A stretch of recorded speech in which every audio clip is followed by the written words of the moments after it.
Sino nga ba tong trending na trending ngayon? Si Elias JTV.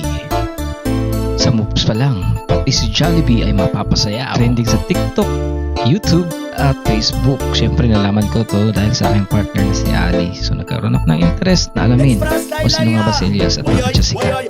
Maayong adlaw na po diyan sa inyong tanan. Uhahay! Siya ay nakilala bilang isang vlogger na nangongolekta ng dagta ng goma. Sa kinabuhi ko, muna mong pangortahan. At sabi nga niya, ito ay amoy po. Kasi mo makingon ka nga baho hapon ani pero Bahog tae, di ba? Bahog tae, pero pagka dugayan makingon baho lagi ni siya pero kwarta man pud. Si Elias ay pinanganak sa Magpet, North Cotabato sa Mindanao. Siya ay isang manobo at siya rin ay nakapagtapos ng criminology. Siya ay may kapatid na lalaki at siya naman ay Lalaki semi. niya. Si Siyempre, joke lang yan.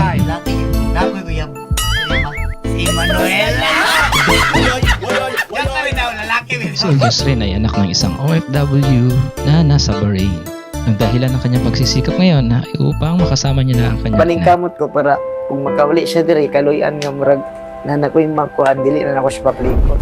Si Elias ay membro or vocalist ng isang reggae band na tinatawag na Lumad.